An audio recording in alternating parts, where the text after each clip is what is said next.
Hello ಎಲ್ಲರಿಗೂ ನಮಸ್ಕಾರ. ಎಜ ವ್ಲಾಗ್ಗೆ ಸ್ವಾಗತ. ನಾನು ಚಂದ್ರಿಕಾ. ಇದು ಥರ್ಸ್ಡೇ ವ್ಲಾಗ್ ಆಗಿರುತ್ತೆ. ಮಾರ್ನಿಂಗ್ 7 o'clock ಆಗಿಬಿಡ್ತು. ಮನೆಗೆ ಬರೋಷ್ಟಿಗೆ ದಾವಣಗೆರೆಯಿಂದ ಬೆಂಗಳೂರಿಂದ ಬಸ್ ಇಟ್ಕೊಂಡು ಮನೆಗೆ ಬರೋಷ್ಟಿಗೆ ಅಷ್ಟು ಟೈಮ್ ಆಗೋಗ್ಬಿಡ್ತು. ಬಂದ ತಕ್ಷಣ ದ್ರಾಕ್ಷಿನ ನೆಕ್ಕಿದ್ದೆ, ಯಾಕಂದರೆ ಒಂದು ವಾರ ದೊಡ್ಡಮ್ಮನ ಮನೇಲಿದ್ದಾಗ ಇದನ್ನು ಫಾಲೋ ಮಾಡಿರಲಿಲ್ಲ.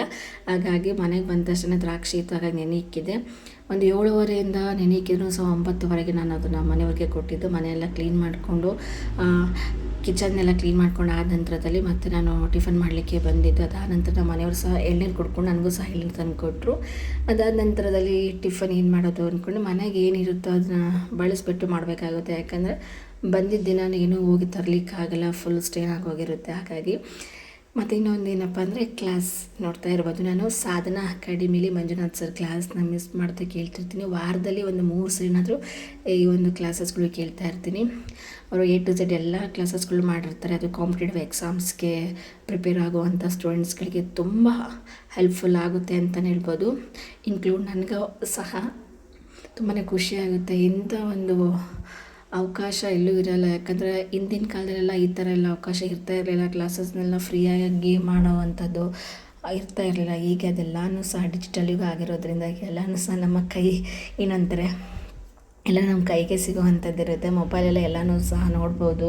ಎಲ್ಲ ಕ್ಲಾಸಸ್ಗಳಾಗಿರ್ಬೋದು, ನಮಗೆ ಅವಶ್ಯಕತೆ ಇರುವಂಥ ಕ್ಲಾಸಸ್ನ ಕೇಳುವಂಥ ಎಲ್ಲ ಒಂದು ಅವಕಾಶ ಇರುತ್ತೆ. ಅದನ್ನು ಯಾರು ದುರುಪಯೋಗ ಪಡಿಸ್ಕೊಳ್ಳದೆ ಸರಿಯಾದ ರೀತಿಯಲ್ಲಿ ಉಪಯೋಗಿಸ್ಕೊಳ್ಳಿ ಅಂತ ಹೇಳ್ತಾ, ಅದಾದ ನಂತರದಲ್ಲಿ ಮನೇಲಿದ್ದಂಥ ಮೂಲಂಗಿ ತೊಗೊಂಡ್ಬಿಟ್ಟು ಅದಕ್ಕೇನು ಬೇಕೋ ಅದನ್ನೆಲ್ಲನೂ ಹೆಚ್ಚಿಟ್ಕೊಂಡಿದ್ದೆ ಪಲ್ಯ ಮಾಡೋಣ ಅಂತ. ಬಟ್ ನಮ್ಮ ಕಡೆ ಎಲ್ಲ ಪಚ್ಚಡಿ ಮಾಡ್ತಾರೆ, ರೊಟ್ಟಿಗೆ ತುಂಬ ಚೆನ್ನಾಗಿರುತ್ತೆ. ಬಟ್ ನಾನೀಗ ಸ್ವಲ್ಪ ಡಿಫ್ರೆಂಟಾಗಿ ಮೂಲಂಗಿ ಪಲ್ಯ ಜೊತೆಗೆ ಚಪಾತಿ ಮಾಡಿದ್ದೆ. ತುಂಬಾ ಟೇಸ್ಟಿಯಾಗಿತ್ತು. ನಮ್ಮ ಮನೆಯವರು ತುಂಬ ಕಹಿ ಆಗಿರುತ್ತೆ ಅಂತೆಲ್ಲ ಹೇಳ್ತಾಯಿದ್ರು. ಇಲ್ಲ, ನಾನು ಮಾಡಿ ನೋಡ್ತೀನಿ, ನೋಡಿ ಬೇಕಾದ್ರೆ ತಿಂದುಬಿಟ್ಟು ಯಾವ ಥರ ಇರುತ್ತೆ ಅಂತ ಹೇಳ್ತಾಯಿದ್ದೆ. ನಾನು ನಮ್ಮ ಮನೆಯಲ್ಲಿ ದೊಡ್ಡಮ್ಮ ಅವರು ಮಾಡ್ತಾಯಿದ್ರು, ಅದನ್ನ ನೋಡಿಕೊಂಡು ಫಸ್ಟ್ ಟೈಮ್ ಇದನ್ನು ಮಾಡಿರೋದು. ಮದುವೆ ಮುಂಚೆ ಎಲ್ಲ ಈ ಥರ ಎಲ್ಲ ಮಾಡಿರಲಿಲ್ಲ. ಯಾಕಂದರೆ ನಮ್ಮ ದೊಡ್ಡಮ್ಮವ್ರು ಮಾಡಿಕೊಡ್ತಾ ಇದ್ರಲ್ವ, ಹಾಗಾಗಿ ಇದು ಫಸ್ಟ್ ಟೈಮ್ ಮಾಡಿದ್ದು. ತುಂಬ ಚೆನ್ನಾಗಿ ಬಂದಿತ್ತು. ಎಣ್ಣೆ ಹಾಕ್ಬಿಟ್ಟು ಸಾಸಿವೆ, ಜೀರಿಗೆ, ಈರುಳ್ಳಿ, ಹಸಿಮೆಣಸಿನ್ಕಾಯಿ ಹಾಕ್ಬಿಟ್ಟು ಚೆನ್ನಾಗಿ ಫ್ರೈ ಮಾಡ್ಕೋಬೇಕು, ಬ್ರೌನ್ ಕಲರ್ ಬರೋ ತನಕ. ಟೊಮೊಟೊ ಹಾಕೋದೇನು ಅವಶ್ಯಕತೆ ಇಲ್ಲ. ಇದಾದ ನಂತರದಲ್ಲಿ ಮೂಲಂಗಿನೆಲ್ಲ ತೆಗೆದಿಟ್ಕೊಂಡಿದ್ವಲ್ಲ, ಕ್ಲೀನ್ ಮಾಡಿಕೊಂಡು ಅದನ್ನು ಸಹ ಹಾಕ್ಬಿಟ್ಟು ಚೆನ್ನಾಗಿ ಅದು ಬೇಯಿಸಬೇಕು. ಅದು ಫುಲ್ಲು ತುಂಬ ವೈಟ್ ಇರುತ್ತೆ ಅಲ್ವ, ಅದೆಲ್ಲ ಬ್ರೌನ್ ಕಲರ್ ಬರೋ ತನಕ ಚೆಂದ ಬೇಯಿಸಬೇಕು. ಇಲ್ಲ ಅಂದರೆ ಮತ್ತೆ ಅದು ಕೈ ಬರಲಿಕ್ಕೆ ಸ್ಟಾರ್ಟ್ ಆಗ್ತಾ ಹೋಗುತ್ತೆ. ಹಾಗಾಗಿ ಇದನ್ನು ಮೂಲಂಗಿ ಎಲ್ಲ ಹಾಕ್ಬಿಟ್ಟು ಚೆನ್ನಾಗಿ ಫ್ರೈ ಮಾಡೋದು ತುಂಬ ಇಂಪಾರ್ಟೆಂಟ್ ಆಗಿರುತ್ತೆ. ಯಾಕಂದರೆ ತುಂಬ ಟೇಸ್ಟಿಯಾಗಿ ಬರಬೇಕು ಪಲ್ಯ ಅಂದರೆ ಇದನ್ನು ಮಾಡಬೇಕಾಗುತ್ತೆ. ಇನ್ನೊಂದು ಆಪ್ಷನಲ್ ಏನಾದರೂ ಕೊಬ್ಬರಿ ತುರಿ ಇತ್ತು ಅಂದರೆ ಹಾಕ್ಬೋದು, ಇಲ್ಲ ಅಂದರೆ ಏನೋ ಬೇಡ. ನಮ್ಮ ಮನೆಯವರಿಗೆ ಕೊಬ್ಬರಿ ಹಾಕ್ತಿರೋಂಥ ಐಟಮ್ಸು ಅಡುಗೆನ ತಿನ್ನಲಿಕ್ಕೆ ಆಗಲ್ಲ. ಹಾಗಾಗಿ ನಾನು ಅದನ್ನು ಆಪ್ಷನಲಾಗಿ ಇಟ್ಕೊಂಡಿರ್ತೀನಿ. ಇದ್ದರೆ ಮಾತ್ರ ಹಾಕ್ತೀನಿ, ಇಲ್ಲ ಅಂದರೆ ಇಲ್ಲ. ನಮಗೆ ಅದು ಅಭ್ಯಾಸ ಆಗಿದೆ. ಕೊಬ್ಬರಿ ತಿನ್ನೋದಿನ ಅವಶ್ಯಕತೆಯೇ ಇರಲ್ಲ ಹಾಕಿರುವಂಥ ಅಡುಗೆನ. ಬಟ್ ಅವ್ರು ಹಾಕು ಚೆನ್ನಾಗಿರುತ್ತೆ ಅಂತೆಲ್ಲ ಹೇಳ್ತಿರ್ತಾರೆ. ಹಾಗಾಗಿ ಇದನ್ನು ಹಾಕ್ಬಿಟ್ಟು ಮಾಡಿದ್ದು. ಇದ್ರ ಜೊತೆಗೆ ಇದನ್ನೆಲ್ಲ ಫ್ರೈ ಮಾಡಿಕೊಂಡು ಕೊನೆಯದಾಗಿ ಉಪ್ಪು ಮತ್ತು ಅರಿಶಿನ ಹಾಕ್ಕೊಂಡು ಚೆನ್ನಾಗಿ ಇನ್ನೊಂದು ಸ್ವಲ್ಪ ಹೊತ್ತು ಫ್ರೈ ಮಾಡಬೇಕು. ತುಂಬ ಪೇಷನ್ಸ್ ಬೇಕು. ಇದೊಂದು 10-15 ನಿಮಿಷಕ್ಕೆ ಆಗುತ್ತೆ. ಬಟ್ ಅದನ್ನು ಅಲ್ಲೇ ನಿಂತ್ಕೊಂಡು ಮಾಡಬೇಕಾಗುತ್ತೆ. ಇನ್ನೂ ಬೇರೆ ಕೆಲಸ ಮಾಡೋಣ ಅಂತೆಲ್ಲ ಮಾಡ್ತಾ ಹೋದರೆ ಇದೆಲ್ಲ ಆಗಲ್ಲ. ಹಿಂಗು, ಯಾಕಂದರೆ ಎಲ್ಲರ ಮನೆಗೂ ಹಿಂಗಿರುತ್ತೆ ಅಂತ ಹೇಳಲಿಕ್ಕಾಗಲ್ಲ. ಸಾಮಾನ್ಯವಾಗಿ ಅಡುಗೆ ಮನೆ ಅಂದಾಗ ಇರುತ್ತೆ, ಒಬ್ಬೊಬ್ಬರು ಮನೇಲಿರಲ್ಲ. ನಮ್ಮ ಮನೇಲಿ ಸಹ ಇರಲಿಲ್ಲ, ಇವಾಗ ರೀಸೆಂಟಾಗಿ ತೊಗೊಂಬಂದಿದ್ದು. ಹಾಗಾಗಿ ಅದನ್ನು ಹೇಳಿಲ್ಲ ನಾನು. ನೋಡ್ತಾ ಇರ್ಬೋದು ಯಾವ ರೀತಿಯಾಗಿ ಆಗ್ತಾಯಿದೆ ಅಂತಂದು.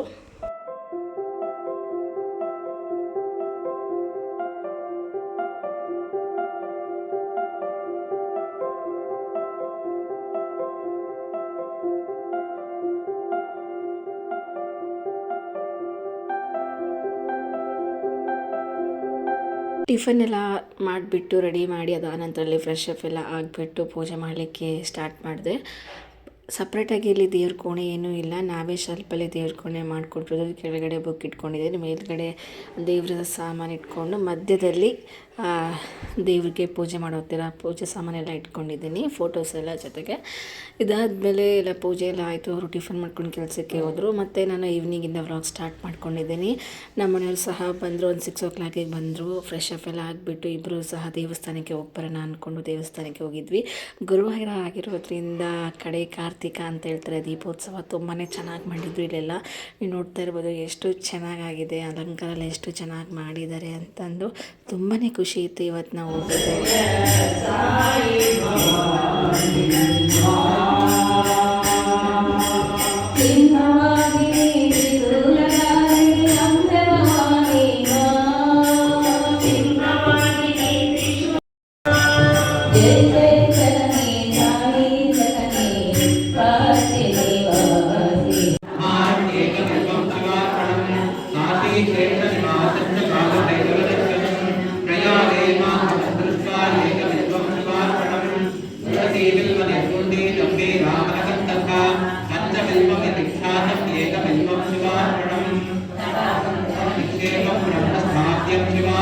ನೋಡಿದ್ರಲ್ಲ ಎಷ್ಟು ಚೆನ್ನಾಗಿ ಅಲಂಕಾರ ಮಾಡಿದ್ದಾರೆ, ಎಷ್ಟೊಂದು ಕಾರ್ಯಕ್ರಮಗಳನ್ನು ಸಹ ಆಯೋಜಿಸಿದ್ರು. ತುಂಬ ಖುಷಿ ಆಗ್ತಾಯಿತ್ತು ಬಂದಿದ್ದು. ಅದೇ ರೀತಿಯಾಗಿ ಪಕ್ಕದಲ್ಲಿ ಸಹ ಒಂದು 2 ರೋಡ್ ಬಿಟ್ಟರೆ ರಾಘವೇಂದ್ರ ಸ್ವಾಮಿ ಟೆಂಪಲ್ ಸಹ ಆಯಿತು, ಅಲ್ಲಿ ಹೋಗಿದ್ವಿ. ಬಟ್ ಅಲ್ಲಿ ನಾನು ಸರಿಯಾಗಿ ವಿಡಿಯೋಸ್ ಎಲ್ಲ ಮಾಡ್ಕೊಳಕ್ಕಾಗಲಿಲ್ಲ, ದೇವ್ರ ಮೂರ್ತಿ ಏನೂ ಕಾಣಿಸ್ತಿಲ್ಲ, ಅಷ್ಟು ರಶ್ ಇತ್ತು. ನಾವು ಹೋದ ತಕ್ಷಣ ಪೂಜೆ ಸ್ಟಾರ್ಟ್ ಆಗಿತ್ತು, ಒಂದು ಅರ್ಧ ಗಂಟೆ ಆದಮೇಲೆ ಪೂಜೆ ಎಲ್ಲ ಮುಗೀತು. ತುಂಬ ಚೆನ್ನಾಗೇ ಆಯಿತು ಅಂತ ಹೇಳ್ಬೋದು. ತುಂಬ ಅಂದರೆ ತುಂಬ ಖುಷಿ ಆಯಿತು 2 ದೇವಸ್ಥಾನಕ್ಕೆ ಹೋಗಿ ಬಂದು. ಅದಾದ ನಂತರ ಇನ್ನೂ ಟೈಮ್ ಇತ್ತು ಅಂತ ನಮ್ಮ ಮನೆಯವರು ಬಸವನಗುಡಿ ಕಡಲೆಕಾಯಿ ಪರಿಷೆಗೆ ಕರ್ಕೊಂಡು ಹೋದರು. ನಾವು ಆ್ಯಕ್ಚುಲಿ ಏನು ಅಂದ್ಕೊಂಡು ಹೋದ್ವಿ ಅಂದರೆ ಟೈಮ್ ಇದ್ದರೆ ಅಥವಾ ಅಲ್ಲಿ ನಡೀತಿದ್ರೆ ಹೋಗೋಣ ಅಂತಂದು ಹೋಗಿದ್ದು. ಟೈಮ್ ಕೂಡ ಇತ್ತು, ಬಟ್ ನಾವು ಅಂದ್ಕೊಂಡಿರಲಿಲ್ಲ ಎಲ್ಲ ಮುಗ್ದೋಗಿರುತ್ತೇನೋ ಅಂತ ಹೋದ್ವಿ. ಬಟ್ ತುಂಬಾ ಜನ ಇದ್ದರು, ಎಲ್ಲ ಜಾತ್ರೆ ಟೈಪ್ ಎಲ್ಲ ಸಹ ಇತ್ತು. ನಮಗೆ ತುಂಬ ಖುಷಿಯಾಗಿ ಹೋಗ್ಬಿಡ್ತು. ನಾನು ಮದುವೆ ಆದಮೇಲೆ ಫಸ್ಟ್ ಟೈಮ್ ಬರ್ತಾ ಇರೋದು, ಬಟ್ ಮದುವೆ ಮುಂಚೆನೇ ಇಲ್ಲಿ ಬಂದಿರಲಿಲ್ಲ. ಹೇಳ್ತಾ ಇದ್ರಲ್ವ ಬಸವನಗುಡಿ ಕಡಲೆಕಾಯಿ ಪರಿಷೆ ಇರುತ್ತೆ ಹಾಗೆ ಹೀಗೆ ಅಂತ. ನ್ಯೂಸ್ ಚಾನಲ್ ವರ್ಕ್ ಮಾಡಿರೋದ್ರಿಂದ ಅದೆಲ್ಲ ಗೊತ್ತಿರುತ್ತೆ. ಸ್ಕ್ರೀನ್ ಮೇಲೆ ನೋಡ್ತಾ ಇದ್ದು, ಬಟ್ ಡೈರೆಕ್ಟಾಗಿ ಹೋಗಿ ನೋಡಿದ್ದು ತುಂಬಾ ಖುಷಿ ಕೊಡ್ತು ಅಂತಲೇ ಹೇಳ್ಬೋದು.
ನೋಡಿದ್ರಲ್ಲ ದೇವ್ರ ದರ್ಶನ ಎಷ್ಟು ಸುಸೂತ್ರವಾಗಿ ಆಯಿತು ಅಂದರೆ ತುಂಬಾ ಚೆನ್ನಾಗಾಯಿತು, ತುಂಬಾ ಖುಷಿ ಕೂಡ ಆಯಿತು. ಯಾಕಂದರೆ ಎಷ್ಟೇ ರಶ್ ಇದ್ರೂ ದೇವ್ರು ಕಾಣಿಸ್ತಾ ಇದ್ದಾಗ ಆಗುವಂಥ ಬೇಜಾರು, ಅದೇ ರೀತಿಯಾಗಿ ಎಷ್ಟೇ ರಶ್ ಇದ್ರೂ ದೇವ್ರು ಕಂಡಾಗ ಆಗುವಂಥ ಖುಷಿ ತುಂಬಾ ಅಂತ ಹೇಳ್ಬೋದು.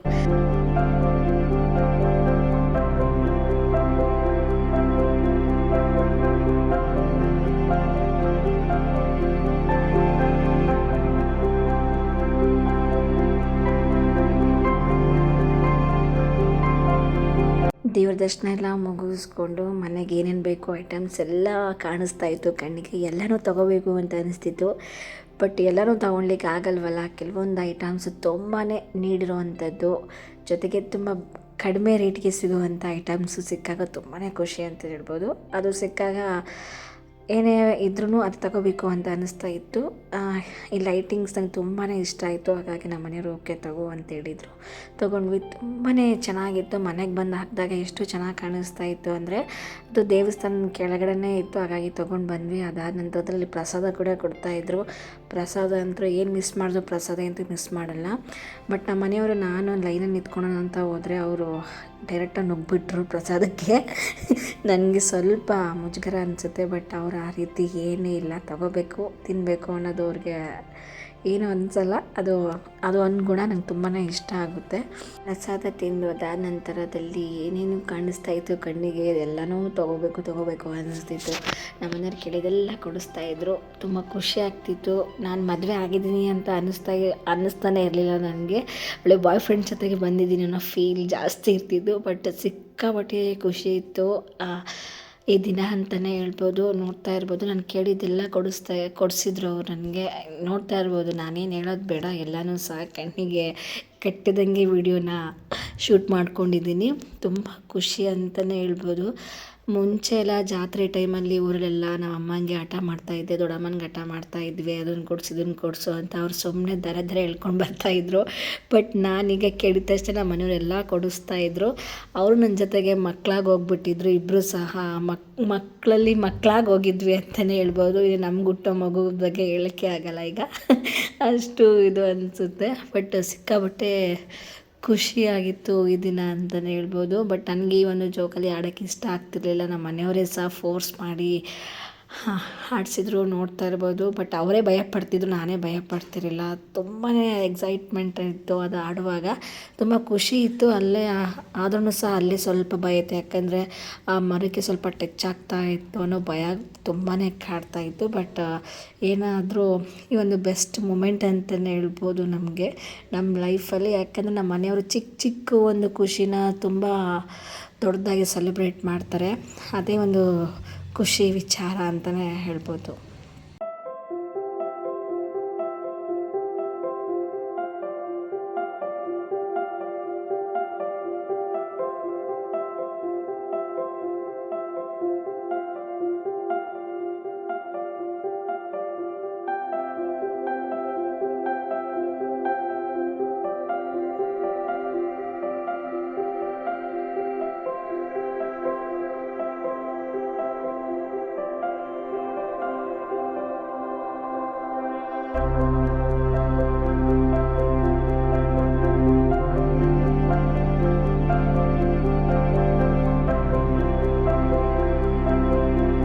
ನೋಡಿದ್ರಲ್ಲ, ನಾನು ಕೇಳಿದ್ದೆಲ್ಲನೂ ಕೊಡಿಸ್ತಾ ಹೋದ್ರು, ನಾನು ತಿನ್ಕೊತ ಬಂದೆ. ನಮ್ಮ ಮನೆಯವ್ರ ಸಹ ಜೊತೆ ತಿಂತಾಯಿದ್ರು. ಈ ದಿನ ಮರೀಲಿಕ್ಕೆ ಆಗಲ್ಲ, ಅಷ್ಟು ಚೆನ್ನಾಗಿತ್ತು. ಕಡಲೆಕಾಯಿ ಪರೀಕ್ಷೆಗೆ ಬಂದಿದ್ದು, ಗಣಪ ನೋಡಿದ್ದು, ಜೊತೆಗೆ ನನಗೆ ಬೇಕಾದಂಥ ಎಲ್ಲ ಐಟಮ್ಸು, ಮನೆ ಬೇಕಾದಂಥ ಎಲ್ಲ ಐಟಮ್ಸ್ ತೊಗೊಂಡಿದ್ದು ತುಂಬಾ ಖುಷಿ ಇತ್ತು ಅಂತಲೇ ಹೇಳ್ಬೋದು. ಎಷ್ಟೋ ಜನ ಕೇಳ್ತಾರೆ ನಿಮ್ಮದು ಲವ್ ಮ್ಯಾರೇಜಾ ಅಂತಂದು, ಬಟ್ ನಮ್ಮ ಲವ್ ಅಲ್ಲ, ಅರೇಂಜ್ ಮ್ಯಾರೇಜು. ಬಟ್ ಇವಾಗ ನಾವು ಲವರ್ಸ್ ಥರ ಇದ್ದೀವಿ, ಅದೇ ಒಂದು ದೊಡ್ಡ ಖುಷಿ ವಿಚಾರ.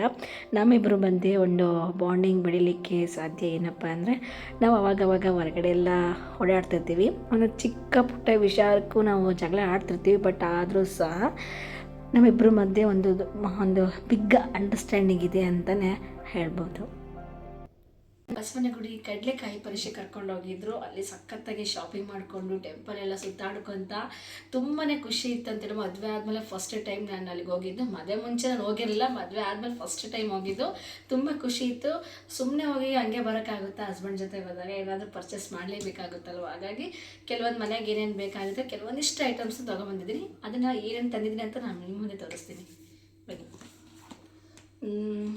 ಫಸ್ಟು ಆ್ಯಕ್ಚುಲಿ ಬ್ಯಾಗ್ ತೊಗೊತಾ ಇರಲಿಲ್ಲ ನಾವು. ಯಾಕೆ ತೊಗೊಂಡ್ವಿ ಅಂದರೆ, ಇಷ್ಟಕ್ಕೊಂದು ಐಟಮ್ಸ್ ಎಲ್ಲ ತೊಗೊಂಡಿದ್ವಲ್ಲ, ಎಲ್ಲ ಕೈಯಲ್ಲಿ ಹಿಡ್ಕೊಂಡ್ಬಿಟ್ಟಿದ್ವಿ. ನಮ್ಮ ಮನೇಲಿ ತಗೋ ಅಂತ ಹೇಳಿದರು, ಅದು ಯಾಕೋ ಗೊತ್ತಿಲ್ಲ, ಬಜೆಟ್ ಕಡಿಮೆ ರೇಟಿಂದ ಅನಿಸಿದೆ. ಅದಕ್ಕೆ ಇದು ಕೇವಲ 50 ರುಪೀಸು. ಚೆನ್ನಾಗಿದೆ, ಲೆಗ್ಗಿನ್ಸಿಗೆ ಸೂಟ್ ಆಗುತ್ತೆ, ಜೀನ್ಸಿಗೆ ಸೂಟ್ ಆಗುತ್ತೆ, ಬಟ್ ಲೆಗ್ಗಿನ್ಸಿಗೆ ಚೆನ್ನಾಗಿ ಸೂಟ್ ಆಗುತ್ತೆ ಅಂತ ಹೇಳ್ಬೋದು. 50 ರುಪೀಸ್ ಬರೆ. ಇದಾದಮೇಲೆ ಏನ್ರಿ ಇದು ಕುಟ್ಟದ ಹೇಳ್ರಿ, ಹಂಗೆ ಮಾತಾಡಿ. ಏನು ಇದು? ಕುಟ್ಟವಳ್ಳು. ಇದು ಎಲ್ಲ ತುಂಬ ನೀಡಿದೆ. ನನಗೆ ಟೀ ಮಾಡುವಾಗ ನಾನು ಶುಂಠಿ ಏಲಕ್ಕಿ ಬಳಸುವಂಥದ್ದು ಸಾಮಾನ್ಯವಾಗಿ ಬಳಸ್ತೀವಿ. ಅದಕ್ಕೆ ಎಲ್ಲಿ ಕುಟ್ಬೇಕಂದ್ರೆ ಅದು ಇದು ಬಳಸ್ತಿರ್ತೀವಿ. ಅದಕ್ಕೋಸ್ಕರ ಇದು ತುಂಬ ಹುಡುಕ್ತಾ ಇದ್ವಿ, ಅಲ್ಲೇ ಸಿಕ್ತು. ನಮ್ಮ ಮನೆಯವರು ಮಿಸ್ ಮಾಡಿದ್ರೆ ಇದನ್ನು ಫಸ್ಟು ತಗೋ ಅಂತೇಳಿ ಕೊಡಿಸಿದ್ರು. ತುಂಬ ಚೆನ್ನಾಗಿದೆ. 280 ಹೇಳಿದ್ರು, ನಾವು 150 ಅಲ್ಲ ರೀ, 150 ಮಾಡಿ ತಗೋ. 200 ಹೇಳಿದ್ರು, 150 ಮಾಡಿ ತಗೊಂಡು 150 ಮಾಡಿ ತಗೊಂಬಂದು. Actually first 250. ಸಿಟ್ಟು ಬಂದಮೇಲೆ ನನಗೆ ಹೊಡೆಯೋಕ್ಕೂ ಸಹ ಚೆನ್ನಾಗಿದ್ದಲ್ಲ. ನೀವೇನು ಸಿಟ್ಟು ಬರ್ಸಲ್ಲ, ನಾನು ಆ್ಯಕ್ಚುಲಿ ನಿಮಗೆ ಬರ್ಸೋದು. ಕಾರ್ಮ ಇಲ್ಲ ಇದ್ರಾಗಿದೆ. ಮೆಕ್ಕೆಜೋಳ ತಿನ್ಲಿಕ್ಕೆ ತೊಗೊಂಡಿದ್ವಿ, ಬಟ್ ಏನಪ್ಪ ಅಂದರೆ ತುಂಬ ಖಾರ ಹಚ್ಬಿಟ್ಟಿದ್ರು. ಖಾರ ಹಚ್ಚಿರೋದ್ರಿಂದ ತಿನ್ನಲಿಕ್ಕೆ ಆಗ್ತಾ ಇರಲಿಲ್ಲ. ಇಬ್ಬರು ಸಹ ತೊಗೊಂಡ್ರು ಸಹ ಅರ್ಧನೂ ತಿಂದಿಲ್ಲ, ಹಂಗೆ ಇಟ್ಕೊಂಡ್ಬಂದಿದ್ವಿ, ಅಷ್ಟು ಖಾರ ಆಗ್ತಾಯಿತ್ತು. ಹಾಗಾಗಿ ಅದಾದಮೇಲೆ ಫೈನಲಿ ಈ ಬ್ಯಾಗ್ ಕೂಡ ತೊಗೊಂಡ್ವಿ. ತುಂಬ ಪ್ರೈಸ್ ಕೂಡ ಕಡಿಮೆ ಇದೆ, 200. ನಮ್ಮ ಮನೇಲಿ ತೊಗೋ ಅಂತೇಳಿದರು. ನಾನು ದೇವಸ್ಥಾನಕ್ಕೆಲ್ಲ ತೊಗೊಂಡು ಹೋಗ್ತಾರಲ್ವ, ಆ ಥರ ಬ್ಯಾಗ್ ತೊಗೊಂಡಿದ್ದೆ. ಬಟ್ ಅದೇನು ಜಾಸ್ತಿ ಯೂಸ್ ಆಗಲ್ಲ, ಅದು ಬೇಡ, ಇದನ್ನು ತೊಗೋ ಅಂದರು. ಚೆನ್ನಾಗಿದೆ, ಎಲ್ಲ ನಮ್ಮ ಹಸ್ಬೆಂಡೇ ಕೊಡಿಸಿರೋದು. ನೆಕ್ಸ್ಟು ಮನೆಯ ಹೊರಗಡೆ ಹಾಕುವಂತಹ ಏನಿದು? ಅದೇ ನನಗೆ ಗೊತ್ತಿಲ್ಲ, ಫ್ಲವರ್ ಥರ ಲೈಟಿಂಗ್ಸ್, ಲೈಟ್ ಅದರೊಳಗೆ ಇದು ಮಾಡೋದು. ಇದು ಚೆನ್ನಾಗಿದೆ, ಬಟ್ ಲೈಟ್ ಕೊಟ್ಟಿಲ್ಲ. ಇದೇನು ಪ್ಲಗ್ನ ಇದನ್ನ ಒಳಗಡೆ ಲೈಟ್ ಹಾಕ್ಬಿಟ್ಟು ಹಾಕ್ಬೇಕಂತೆ ಹೊರಗಡೆ. ತುಂಬ ಚೆನ್ನಾಗಿ ಅವ್ರು ತೋರಿಸ್ಕೊಟ್ರು ಪ್ರೊಸೀಜರ್ ಹೇಗೆ ಬಳಸುವಂಥದ್ದು ಅಂತ. ತುಂಬ ಚೆನ್ನಾಗಿದೆ. ಇದು ನಮ್ಮ ಮನೆಯವರು ಊರಿಗೆ ಅವ್ರ ಮನೆ ಕಟ್ಸಿದ್ದಾರಲ್ವ ರೀಸೆಂಟಾಗಿ, ಅದಕ್ಕೋಸ್ಕರ ಊರಿಗೆ ತೊಗೊಂಡು ಹೋಗ್ಬೇಕು ಅಂತ ತೊಗೊಂಡಿದ್ದಾರೆ. ತುಂಬ ಚೆನ್ನಾಗಿದೆ. ಅದಾದಮೇಲೆ ಫೈನಲಾಗಿ ಇನ್ನೂ ಒಂದಿದೆ. ಇದು ಗೊತ್ತಲ್ವಾ, ಹಸ್ಬೆಂಡ್ ಜೊತೆಗಿದ್ದು ನಾವು ಕೂಡ ಪ್ರಿನ್ಸೆಸ್ಸೆ ಅವ್ರಿಗೆ. ಚೆನ್ನಾಗಿ ಕಾಣಿಸ್ತಿದೆ ಅಲ್ಲಮ್ಮ. ಇದಾದಮೇಲೆ ಮತ್ತೇನು ತೊಗೊಂಡ್ವಿ, ಮನೆಗೆ ಸ್ವಲ್ಪ ನೈಟ್ ಟೈಮಲ್ಲಿ ಲೈಟ್ಸ್ ಬೇಕು ಅಂತ ಲೈಟ್ ಆಫ್ ಮಾಡ್ಕೊಂಬರುತ್ತೆ, ಮತ್ತು ಹೊರಗಡೆ ಲೈಟ್ಸ್ ಇದನ್ನು ಹಚ್ಚಿರ್ತೀನಿ ನಾನು. ಅದಕ್ಕೋಸ್ಕರ ಅದ್ರ ಬದಲು ಈ ಲೈಟ್ಸ್ಗಳು ಹಾಕೋಣ ಅಂತ ತೊಗೊಂಡ್ವಿ. ಆನ್ ಮಾಡಲ, ಅಲ್ಲಿ ಹಾಕ್ಲ ನೋಡಿ, ಈ ಥರ ಬೆಳಕು ಬರುತ್ತೆ. ಚೆನ್ನಾಗಿತ್ತು. ನೆಕ್ಸ್ಟ್ ಬಂದಿದೆ ಸ್ವಿಚ್. ಭಯನೇ ಪಟ್ಟಿದ್ದೆ ನಾನು. ಚೆನ್ನಾಗಿದೆಲ್ಲ ಬ್ಲೂ ಕಲರ್. ನಾನು ಹೇಳಿಲ್ವಾ ಬ್ಲೂ ಕಲರ್ ಚೆನ್ನಾಗಿದೆ ಅಂತೇಳಿ. ಇದು ಎಲ್ಲ ಹಾಕಲ್ಲ, ಹೊರಗಡೆ ಇರಲಿಲ್ಲ ಹಂಗೆ ಅಷ್ಟೇ. ಕಡಲೆಕಾಯಿಗೆ ಹೋಗ್ಬಿಟ್ಟು ಕಡಲೆಕಾಯಿ ತೊಗೊಂಬಂದಿರೋದು. ಇದು ಬೇಯಿಸಿರೋದಲ್ಲ, ಬೇಯಿಸಿಲ್ಲ, ನಾವು ಬೇಯಿಸ್ಬೇಕಾದ್ರೆ ಹಸೆ ಕಡಲೆಕಾಯಿದು. ನಾವು ಇದನ್ನು ಬೇಯಿಸ್ಕೊಂಡು ತಿನ್ನಬೇಕು ಅಷ್ಟೇ. ಈಗ ಬೇಯಿಸ್ಕೊಂಡಾದ್ರೂ ತಿನ್ಬೋದು, ಹುರ್ಕೊಂಡಾದ್ರೂ ತಿನ್ಬೋದು. ಮೇನ್ ರೀಸನ್ ಇದೆ, ಇದನ್ನೇ ಎಲ್ಲ ಕಡೆಗೆ ಹೆಚ್ಚಾಗಿ ಇದನ್ನೇ ಅಲ್ಲಿ ಇರೋವಂಥದ್ದು. ಅದ್ರ ಜೊತೆಗೆ ಎಲ್ಲ ಮನೆಗೆ ಬೇಕಾಗಿರೋಂಥ ಐಟಮ್ಸ್ಗಳು ಎಲ್ಲ ಸಹ ಇಡ್ತಾರೆ ಅಷ್ಟೇ.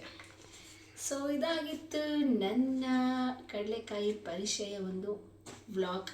ಯಾರಿಗೆಲ್ಲ ಈ ವ್ಲಾಗ್ ಇಷ್ಟ ಆಯಿತು ಪ್ಲೀಸ್ ಲೈಕ್ ಮಾಡಿ, ಸಬ್ಸ್ಕ್ರೈಬ್ ಮಾಡಿ ಅಂತ ಹೇಳ್ತಾ ಇವತ್ತಿನ ವ್ಲಾಗ್ ಮುಗಿಸ್ತಾ ಇದ್ದೀನಿ. ಎಲ್ಲರಿಗೂ ನಮಸ್ಕಾರ.